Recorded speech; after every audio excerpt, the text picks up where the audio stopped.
हे what's up guys, welcome back once again. दोस्तों, आज की कहानी एक ऐसे इंसान के ऊपर आधारित है जिसने दुनिया को सपना दिखाया, जिसे आज तक हर कोई पूरा करने का सोचता है, जिसकी तस्वीर आज हर ऑफिस में लगी है। कैसे एक कॉलेज ड्रॉप आउट लड़का जिसने अपनी ज़िंदगी में कोई भी लक्ष्य पता नहीं था, उसने बना डाला दुनिया का एक ऐसा स्मार्टफोन जिसे दुनिया आज 25 साल बाद भी दीवानी है। यहाँ बात हो रही है स्टीव जॉब की, जिसने एप्पल कंपनी की नींव रखी। दोस्तों, समय चल रहा है 1976 का। स्टीव को हम उसके कॉलेज के कैंटीन में सोया हुआ देखते हैं और उसे अपने 2 सेमेस्टर तक पता चल गया है कि डिग्री के बाद बस उसे एक मामूली जॉब ही मिलेगी, जो उसकी ज़िंदगी के लिए काफ़ी नहीं है, क्योंकि उसे शुरू से ही उसे कुछ बड़ा करना था। इसीलिए उसने अपनी माँ बाप की सेविंग को कॉलेज फीस में ना बर्बाद करके उसे छोड़ने का फैसला कर लिया। उस दौरान उसे कैलीग्राफी में काफ़ी दिलचस्पी थी, इसीलिए उसने उसकी क्लासेस भी लेना शुरू कर दी। स्टीव अपने ज़्यादातर समय अपने दोस्त जॉन और गर्लफ्रेंड क्रिश्चियन के साथ बिताता था, लेकिन कॉलेज के छूट जाने के बाद उसे नशे की लत लग जाती है, जिसके चलते समय के साथ साथ उसका किसी भी काम में मन नहीं लग रहा था। लेकिन वो जब भी अपनी इन आदतों से फ्री रहता है तो किसी आधुनिक चीज़ों के बारे में पढ़ता रहता है। उस दौर में अभी तक कंप्यूटर जैसी कोई चीज़ इतनी पॉपुलर नहीं हुई थी। कुछ गिने चुने अमीर लोग ही थे जो उसे इस्तेमाल कर पा रहे थे। और अब कुछ दिन बाद वो खुद के लक्ष्य को ढूंढने के लिए और गॉड के और करीब आने के लिए अपने दोस्त के साथ इंडिया आ जाता है। जी हाँ, इंडिया। यहाँ पर वो योगा सीखता है और इधर उधर घूमता है। तब उसे एहसास होता है कि ज़िंदगी बहुत कीमती है, इसीलिए उसे अब सोच समझ कर खर्च करना चाहिए। इसे ऐसे बर्बाद करने का कोई मतलब नहीं बनता। अब यूएस जाने के बाद उसकी जो एक अटारी नाम की गेमिंग कंपनी में लग जाती है, जो उस दौर की ब्लैक एंड वाइट गेम को डिज़ाइन करती थी, जो चीज़ स्टीव को पसंद नहीं आती। जिस चक्कर में उसकी मैनेजर से बहस भी हो जाती है। तो वो कहता है कि तुम मुझे एक प्रोजेक्ट दो, मैं तुम्हें उसे 1 वीक में एकदम बढ़िया बना कर दूंगा। वो मान जाता है, पर उसकी एक शर्त थी कि अगर उसने डेडलाइन से पहले उस काम को पूरा कर दिया तो वो उसे $5000 देगा। फिर क्या था, स्टीव लग जाता है, दिन रात मेहनत करता है, पर उस बोर्ड को बनाने में काफ़ी दिक्कत आ रही थी। इसीलिए वो अपने एक दोस्त वोजनोई के पास जाता है, जो कि काम में काफ़ी माहिर था, और इसीलिए वो कुछ ही देर में उसे पूरा करके उसे दे देता है। पर जब वो उसे पूछता है कि तुम्हें इस काम के कितने पैसे मिल रहे हैं, तो स्टीव झूठ कहता है कि $700। इधर दूसरी तरफ मैनेजर ये देखकर हैरान था कि उसने सच में डेडलाइन से पहले नया गेम बनाकर तैयार कर दिया। इसीलिए उसे बात के मुताबिक $5000 देने पड़ते हैं, जिसमें से वो अपने दोस्त वोजनोई को $300 देता है। पर स्टीव इतने में खुश नहीं होने वाला था। ये $1000 में क्या ही मिलेगा, चंद जोड़ी कपड़े और कुछ अच्छे जूते। उसे तो कुछ बड़ा खरीदना है, जिसके लिए $1,000,000 या फिर $1 बिलियन चाहिए। तभी उसकी नज़र वोजनोई के घर पर रखे एक बोर्ड पर पड़ती है, जिसके बारे में पूछने पर उसका दोस्त बताता है कि ये एक डिवाइस है जिसे कीबोर्ड कहा जाता है। इसमें हम किसी भी चीज़ को टाइप करके डिस्प्ले पर देख सकते हैं। दरअसल वो कंट्रोलिंग डिवाइस बनाने की कोशिश कर रहा है, क्योंकि उस समय पर कंप्यूटर जैसी चीज़ चंद लोगों के ही पास थी। तभी स्टीव के दिमाग में एक आइडिया हिट करता है, जो बात वो वोजनोई से भी शेयर करता है और कहता है कि हमें ऐसे कंप्यूटर बनाने चाहिए जो मिडिल क्लास लोग खरीद सकें, मतलब कि सस्ते कंप्यूटर, और इससे हम अच्छा खासा मुनाफा कमा सकते हैं। लेकिन वोजनोई का कहना था कि आज के दौर में किसी को भी कंप्यूटर की क्या ज़रूरत है। लेकिन स्टीव ने बहुत दूर की सोच रखी है। उसे साफ साफ कहना था कि अगर लोग कंप्यूटर को यूज़ ही नहीं करेंगे तो उन्हें पता कैसे चलेगा कि ये क्या चीज़ है, और इसका वो किस हद तक इस्तेमाल कर सकते हैं वो नहीं जान पाएंगे। अब उसकी बातें सुनकर वो मान जाता है, जिसके बाद स्टीव उसे अपने स्टैनफोर्ड यूनिवर्सिटी में एक प्रेजेंटेशन में ले जाता है, जहाँ पर काफ़ी बड़े बड़े लोग आए थे। पर बीच रास्ते में वोजनोई कहता है कि वो पूरी तरह से तैयार नहीं है। उसे तो ये भी नहीं पता कि उनका प्रोडक्ट का नाम क्या है। तब स्टीव उस प्रोडक्ट का नाम रखता है एप्पल, क्योंकि वो याद रखने में आसान है, अल्फ़ाबेटिकली, और सबसे पहले आता है और फैमिली फ्रेंडली भी है। तो कुछ इस तरह से चलते रास्ते पर रखा दुनिया की ऐसी कंपनी का नाम जिसके पास आज के समय पर इतना कैश है कि वो एक साथ 72 कंपनीज को खरीद सकती है। अब वो सेमिनार में जाकर अपने आइडिया को प्रेजेंट करता है, लेकिन किसी को उनके इस प्रोडक्ट में इंटरेस्ट नहीं था। इसीलिए बेइज्जत होने से पहले ही वो दोनों बाहर आ जाते हैं। लेकिन कोई था जो उनके इस काम में दिलचस्पी दिखा रहा था। वो था पॉल, जो उसे अपना विजिटिंग कार्ड देता है, और अगले दिन स्टीव उसकी शॉप पर पहुंच जाता है, जहां दोनों के बीच डील होती है और वो स्टीव को 50 एप्पल के कंप्यूटर बनाकर देने को कहता है, जिसके बदले वो हर सेट के बदले उसे $500 देगा। अब वो मान जाता है और इस काम के लिए 2 महीने का टाइम मांगता है। इसके लिए उसे अपने डैड के गैरेज को बना डाला दुनिया का पहला एप्पल ऑफिस, जो कि आज के समय दुनिया की सबसे महंगी सड़क वॉल्फ स्ट्रीट पर है। लेकिन किसी समय पर वो एक बस गैराज हुआ करता था। इसीलिए कहते हैं कि dream big, dream comes true. वो अपने काम को लेकर बहुत ही मेहनती था, इसीलिए हर छोटी बड़ी चीज को बहुत गौर से देखता है। लेकिन अब उन्हें और लोगों की जरूरत थी, क्योंकि सिर्फ 2 लोग ये काम अकेले नहीं कर सकते, और इसीलिए उसने अपने कुछ साथियों के साथ काम करने के लिए बुला लिया, जिसमें उसका दोस्त जॉन भी शामिल था। जिसके बाद काम और तेजी से होना शुरू हो जाता है और 2 महीनों के बाद वो अपना पहला सेट लेकर पॉल के पास पहुंचते। पर ये क्या है, वो कहता है कि मैंने तो तुमसे पूरा सेट मांगा था मॉनिटर के साथ, लेकिन ये सिर्फ बोर्ड क्यों खरीदेंगे लोग, उन्हें सारी चीजें एक साथ चाहिए होती है। तब स्टीव कहता है कि तुम पहले कुछ डेमो लोगों को बेचो, जब उन्हें वो पसंद आने लगे तो खुद के मॉनिटर और कीबोर्ड भी बेच देना, इससे तुम 2 बार पैसे कमा सकते हो। उसकी इस आइडिया को सुनकर वो तुरंत ही हाँ कर देता है और उन्हें उनके पैसे दे देता है। यानी कि फोन में चार्जर ना देने का आइडिया आज से 45 साल पहले ही सोच लिया गया था। वेल, स्टीव को कहीं ना कहीं लग रहा था कि वो कुछ छोड़ रहा है, कुछ मिसिंग है, उसे और एडवांस बनाना चाहिए, जिसके लिए वो खुद अकेले में कुछ चीज़ों को सही करता है। पर फिर भी कुछ चीज़ें सही नहीं हो रही थी, इसीलिए वो अगले दिन रॉड नाम के एक टेक्नीशियन को बुलाता है, जिसका इस काम में काफ़ी तजुर्बा है। स्टीव उससे कहता है कि मैं चाहता हूँ कि तुम इस बॉक्स में पावर सप्लाई और बोर्ड को इस तरह से जोड़ो कि ये ना तो गर्म हो और ना ही इसमें किसी प्रकार की कोई गड़बड़ी हो।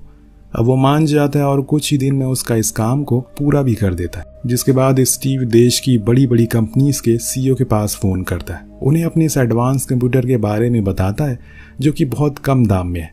वो उनसे कहता है कि वो अगर चाहे तो उसके इस प्रोजेक्ट में इन्वेस्ट कर दे, लेकिन कोई भी नहीं करता, जिससे वो बहुत ही ज्यादा निराश हो जाता है। अब उसे आगे का रास्ता कोई दिखाई नहीं दे रहा था कि अब वो आगे क्या करे। लेकिन तभी एक दिन उसके गेट पर एक गोल्डन कार रुकती है, जिसके अंदर से मार्क नाम का आदमी उतरता है और कहता है कि मुझे अतारी गेम के मैनेजर ने तुम्हारे पास ये कहकर भेजा है कि तुम कुछ दिखाना चाहते हो। उसे देखकर स्टीव बहुत ही ज्यादा खुश होता है और अपने डाइनिंग एरिया को मीटिंग रूम में कन्वर्ट करना शुरू कर देता है और एप्पल कंपनी की पहली ऑफिशियल मीटिंग होती है। बातें शुरू होती है। मार्क खुद का इंट्रो देता है। वो बताता है कि वो पहले इंटेल कंपनी के साथ भी काम कर चुका है। उसने उसके इस प्रोडक्ट के बारे में सुना और यूज भी किया, इसीलिए वो ज्यादा टाइम ना गवाते हुए कहता है कि मैं एप्पल में इन्वेस्ट करना चाहता हूँ, जिसके लिए मैं $90,000 दूंगा। इतनी बड़ी रकम को सुनकर सभी लोग हैरान हो जाते हैं कि तभी स्टीव डील को ठुकरा देता है और उसे एक नई डील ऑफर करता है, जिसमें वो कहता है अगर वो $2.5 लाख इन्वेस्ट करे तो वो और तेजी से कंप्यूटर को बना सकेंगे, क्योंकि अब वो कुछ ऐसे पार्ट इसमें लगाएंगे जो दुनिया के किसी भी कंप्यूटर में इस्तेमाल नहीं होता। मार्क पहले थोड़ी देर सोचता है, फिर हाँ कर देता है, क्योंकि वो एक टेक परिवार से बिलोंग करता है और उसे अंदाजा था कि जो चीज़ स्टीव बनाता है उसकी कीमत आज से 10 साल बाद दुगनी होने वाली है। अब डील डन हो जाती है और इतनी बड़ी रकम को देखकर स्टीव को अपना गोल मिल गया था। पर ये तो अभी पहली शुरुआत थी। उसने तो बहुत कुछ सोच रखा है, लेकिन कभी कभी आपके अच्छे समय पर आपको कुछ लोगों को छोड़ना पड़ता है और इसे सैक्रिफाइस कहते हैं। जो फैसला अब स्टीव को करना है, क्योंकि उसी रात उसे पता चलता है कि क्रिश्चियन, जो कि उसकी गर्लफ्रेंड है, वो प्रेग्नेंट है। पर वो नहीं चाहता कि ये बच्चा हो, क्योंकि उसके पास टाइम नहीं है। उसे अपना पूरा फोकस अपने काम पर देना है और कहीं ना कहीं उसे अपनी गर्लफ्रेंड की लॉयल्टी पर भी डाउट है। इसीलिए वो उसे एक्सेप्ट करने से मना कर देता है, जिसे लेकर दोनों में बहस होती है। पर अंत में दोनों अलग होने का फैसला करते हैं। ऐसा नहीं है कि स्टीव को बुरा नहीं लगा, वो पूरी रात खूब रोता है, क्योंकि वो उसे सच में बहुत प्यार करता था। पर अपने लक्ष्य के आगे उसे अब कुछ भी दिखाई नहीं दे रहा है। वेल, अब इन्वेस्टमेंट के बाद स्टीव अपना एक नया और एकदम एडवांस मॉडल बनाकर तैयार कर दिया था, जिसे वो पहले वेस्ट कंप्यूटर फेयर में लॉन्च करने के लिए ले जाता है, जहां पर दुनिया की ढेरों कंपनीज आई हुई थी। कुछ ही देर में स्टीव पूरी भीड़ अपनी ओर खींच लेता है और बोलना शुरू करता है। उसका कहना था कि वो चाहता है कि अब आम लोग भी इस खुशी को महसूस कर सके जो अमीर लोग किया करते हैं। वो अपने स्टेटस को लोगों के सामने दिखा सके और हमारी बनाई हुई एक ऐसी चीज़ों को खरीदे जिसका नाम है एप्पल 2, जिसे देखकर हर कोई हैरान था, क्योंकि वो बहुत ही ज़्यादा अट्रैक्टिव, कॉम्पैक्ट और खूबसूरत था। उस दिन के बाद से उसकी हर तरफ वाहवाही होने लगती है। कॉन्फ्रेंस होने लगी है, उसके मॉडल को लोग धड़ाधड़ खरीदने लगते हैं और देखते ही देखते एप्पल द एप्पल कंपनी बन जाती है, जिसकी बदौलत साल 1980 में स्टीव ने पहला एप्पल कैंपस खोला। अब उसके अंदर 3 लोग नहीं बल्कि 3000 लोग काम करते हैं। पर इतना बड़ा बनने के बाद भी उसे और बेहतर बनने का नशा था, और इसीलिए वो अपने लोगों से कहता है कि उन्हें अपने लेटेस्ट मॉडल को और बेहतर बनाना होगा ताकि लोगों को उसे इस्तेमाल करते हुए महसूस हो सके कि वो किसी एडवांस चीज़ का इस्तेमाल कर रहे हैं। लेकिन उसकी बात से उसकी कंपनी का प्रोग्रामर खुश नहीं था, क्योंकि जिस आइडिया को स्टीव ने सभी के सामने रखा था वो बहुत मामूली है और इसे हम बहुत कम ही पीस बना सकेंगे। जिस बात से स्टीव गुस्सा हो जाता है और कहता है कि मैं भले ही साल में एक मॉडल लॉन्च करूं, लेकिन वो मॉडल सभी कंपनी से लाख गुना बेहतर और एडवांस होना चाहिए। ये बोलकर वो उसको कंपनी से निकाल देता है, क्योंकि उसका विजन क्वालिटी पर है ना कि क्वांटिटी पर। और ये चीज़ आज भी आप देख सकते हैं कि साल में एक ही बार आईफोन लॉन्च होता है। एक दिन उसे मिलने के लिए उसका कॉलेज का दोस्त आता है कुछ बात करने के लिए। दरअसल वो काम को लेकर इतना सीरियस नहीं था, इसीलिए स्टीव कहता है कि तुम मुझे लंच पर मिलो। और इतने में उसके पास क्रिश्चियन का लॉयर आता है जिसने एक बेटी को जन्म दिया है और वो उसकी प्रॉपर्टी में 30% चाहती है, क्योंकि वो बेटी उसकी ही है। लेकिन स्टीव का कहना था कि वो उसकी बेटी नहीं है, उसे बस उसके पैसे चाहिए। पर लॉयर कहता है कि ये बात तो कोर्ट में प्रूफ हो जाएगी कि वो तुम्हारी बेटी है। अब जॉन से ना मिलकर वो मार्क के पास जाता और उसे कहता है कि जॉन शेयर मांग रहा है कंपनी में, पर मुझे लगता है कि वो इसके काबिल नहीं है। उसके जैसे हजारों टेक्नीशियन हम अफोर्ड कर सकते हैं। उधर जॉन स्टीव का इंतजार करते करते थक जाता है और वहां से चला जाता है। यहाँ रातों रात स्टीव फैसला करता है कि वो सिर्फ वोजनोइक को छोड़कर सभी को शेयर देने से इनकार कर देता है। लेकिन इस बात से वोजनोइक खुश नहीं था, इसीलिए वो कहता है कि तुम पहले जैसे नहीं रहे, बदल चुके हो। पर स्टीव कहता है कि ये सभी कंपनीज करती हैं, इसमें मेरा कोई कसूर नहीं है। अब 1982 में एप्पल अपना पहला IPO लॉन्च करता है और सिर्फ 3 घंटे के अंदर ही एप्पल के 2.5 मिलियन शेयर बिक जाते हैं, जिससे सभी बहुत खुश होते हैं। पर जॉन नहीं, इसीलिए वो वहां से कंपनी को छोड़कर चला जाता है। पर उधर बधाइयों का सिलसिला रुक नहीं रहा था। हर तरफ स्टीव जॉब्स की तारीफ हो रही थी, पर उसके अंदर कुछ कमियां थी। तो 2 साल बाद बोर्ड मेंबर को समझ आ गई थी, इसीलिए उन्होंने मार्क से उसकी शिकायत की और बताया कि वो पिछले 2.5 साल से एक ही मॉडल पर लगा हुआ है। इससे हमारी कंपनी का टाइम और पैसा दोनों ही बर्बाद हो रहा है और हमारी साथी कंपनी IBM ने अपना दूसरा मॉडल भी लॉन्च कर दिया है। एक मेंबर कहता है कि मैं जानता हूं कि स्टीव महान है, उसके जैसा कोई नहीं है, लेकिन वो एक टाइम बॉम्ब जैसा है और अगर आज नहीं रोका तो आगे जाकर वो फट जाएगा। अब मार्क को सही लगता है, इसीलिए वो जाकर स्टीव से बात करता है और उसे इस प्रोजेक्ट को छोड़ने की सलाह देता है, जिसे वो बहुत गुस्सा करता है क्योंकि उसने इसमें अपना सब कुछ लगा दिया था। पर अभी स्टीव कंपनी का मालिक नहीं है, ज्यादा शेयर मार्क के पास है और बाकी मेंबर के पास है और इसीलिए उसे इसकी बात को मानना पड़ेगा। उसकी जगह अब किसी और को प्रोजेक्ट दे दिया जाता है और जहां स्टीव को भेजा जाता है वो जगह उसके काम करने के लायक तो बिल्कुल भी नहीं थी, क्योंकि पूरा स्टाफ सो रहा था, कोई भी पैशन नहीं दिख रहा था। उनके मॉडल में भी हजारों गलतियां थी जो स्टीव उन्हें समझाने की भी कोशिश करता है और धीरे धीरे करके ऑफिस के जितने भी होनहार लोग थे उन्हें एक साथ ले आता है और फिर इस प्रोजेक्ट पर काम करना शुरू कर देता है। उसने इसका नाम मैकिन्टॉश कंप्यूटर रखा था, जिसे और बेहतर और खूबसूरत बनाना है, लेकिन इसमें भी उसे 2 साल का समय लग गया, जिससे कि बोर्ड मेंबर खुश नहीं होते, क्योंकि उसने पहले ही अपने एप्पल 2 पर काफ़ी पैसा खर्च कर दिया था। अब तो उनके ऑर्डर कैंसिल होने लगे हैं, ऊपर से IBM ने पूरे मार्केट को कंट्रोल कर लिया।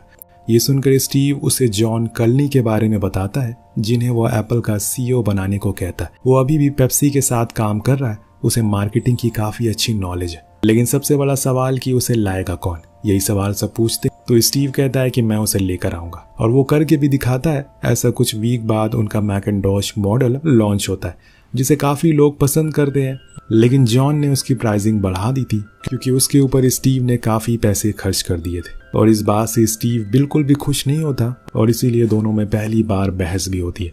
पर अभी तो ये बस शुरुआत है। अगले दिन उन्हें पता चलता है कि माइक्रोसॉफ्ट ने एप्पल के प्रोग्राम को कॉपी कर लिया है और इसीलिए स्टीव बिल गेट्स को फ़ोन लगाता है और बहुत सुनाता है। उसे धमकी भी देता है कि अगर उसने इसे जल्दी रिमूव नहीं किया तो वो कोर्ट तक जाएगा। अब धीरे धीरे दोस्तों अब एप्पल का घाटा होने लगा था, क्योंकि इनके पीछे 2 मॉडल बिक नहीं रहे थे और काम में बहुत ही देरी हो रही थी। एक मेंबर तो ये तक कह देता है कि उसका मैकिन्टॉश मॉडल की वजह से उनका लॉस हुआ है। तो स्टीव कहता है कि बुराई मुझ में या फिर मेरे कंप्यूटर में नहीं, बल्कि जैक में है, क्योंकि उसने मैकिन्टॉश का रेट बढ़ा दिया जिससे किसी ने उसे खरीदा ही नहीं। अब सभी को कहीं ना कहीं लगता है कि स्टीव की वजह से कंपनी में लॉस हो जा रहा, क्योंकि वो हर एक चीज़ को करने में बहुत टाइम लगाता है। अब उसी रात जब वो अपने काम को कर रहा होता है तो उसके बाद वोजनोइक आता है और बताता है कि वो अब एप्पल कंपनी को छोड़ रहा है। ये सुनकर स्टीव को बहुत बड़ा झटका लगता है, क्योंकि वोजनोई की वजह से ही एप्पल खड़ी हुई थी, लेकिन उसका कहना था कि वो अपने काम में इतना ज़्यादा बिजी हो गया कि उसने उसे पिछले 2 महीने से ढंग से बात तक नहीं करी। उसने सक्सेस के लिए अपने रिश्तों को छोड़ दिया। हालांकि वो नहीं चाहता कि उसकी बचपन की दोस्ती ऐसे मोड़ पर ख़त्म हो, लेकिन वो मजबूर है। ये बोलकर वो काफ़ी रोता है, पर स्टीव कुछ नहीं कहता। लेकिन उसके जाने के बाद अब वो पूरी तरह से टूट गया है। वो कामयाब तो हो गया है, लेकिन उसने अपने कई साथियों को इस रास्ते पर खो दिया है, जिस वजह से वो एकदम अकेला पड़ गया है। अगले दिन जैक भी उसके ऊपर गुस्सा कर कि उसने उसके ऊपर लॉस का इल्ज़ाम लगाया, बल्कि लॉस तो उसकी वजह से हुआ है। ये बात सुनकर स्टीव और गुस्से में आता और वो उसके मुंह पर कह देता है कि मेरी ज़िंदगी की सबसे बड़ी भूल थी कि मैंने तुम्हें CEO बनाया।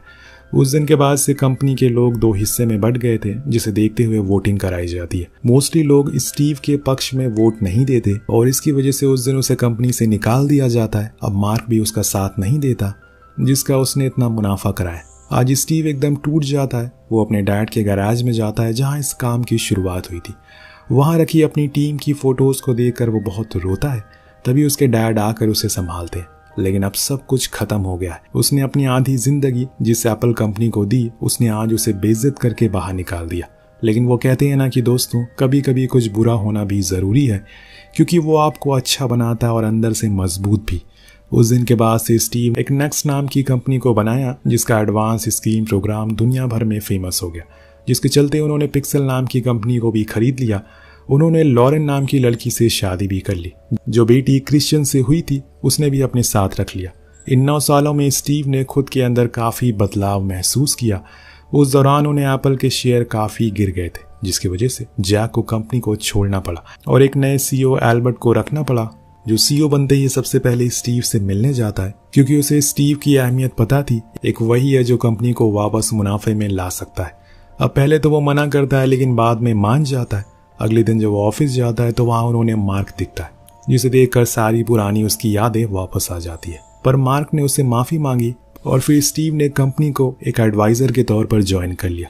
एक दिन जब वो ऑफिस गार्डन में म्यूजिक सुन रहा होता है तो उनके पास मार्क और CEO आते हैं, जो उसे बताते हैं कि रातों रात एप्पल शेयर गिर गए, हम कभी भी दिवालिया हो सकते हैं।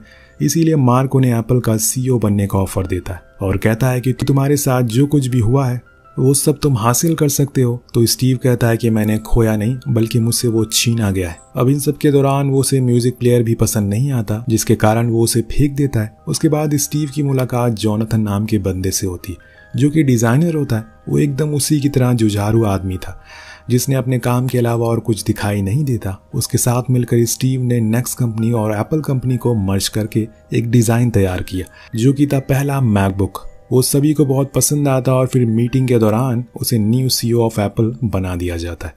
उसके कुछ सालों के अंदर स्टीव ने कुछ नए और यंग लोगों को अपने साथ रखा और पुराने सिर्फ पैसों के भूखे लोगों को निकाल दिया। अब उस दिन के बाद से धीरे धीरे एप्पल के शेयर बढ़ गए और आज तक कभी भी नहीं गिरे, क्योंकि स्टीव जॉब्स और उनके साथियों ने एप्पल को कुछ ऐसे प्रोडक्ट दिए जो अमर बन गए। और फिर 2001 में उन्होंने लॉन्च किया आईपॉड, जो म्यूजिक के इतिहास में एक नया कल था। और उसके 6 साल बाद लॉन्च हुआ दुनिया का पहला आईफोन, जिसने एप्पल को बना दिया द ग्रेट एप्पल। आज वो दुनिया की दूसरे सबसे अमीर कंपनी है, पर इसमें कई लोगों का हाथ रखा हुआ है, कुछ पुराने कुछ नए। और स्टीव जॉब्स, जिसने गैराज से $5 बिलियन के ऑफिस का सफर तय किया, वेल आज का सबसे बड़ा एप्पल ऑफिस $5 बिलियन का है। आज स्टीव जॉब्स को और एप्पल कंपनी को और आईफोन को पूरी दुनिया जानती है। वेल दोस्तों, इस कहानी से यही सीख मिलती है कि अगर आपको कुछ बड़ा करना है तो सैक्रिफाइस देने होंगे और फोकस और डिसिप्लिन के साथ काम करना होगा, तभी आप कामयाब हो सकते हैं। नहीं तो शायद आप एक मामूली इंसान बनकर रह जाए। वेल इसी के साथ ये कहानी यहीं खत्म हो जाती है। मिलते हैं अगली वीडियो में। Thank you so much watching. Peace out.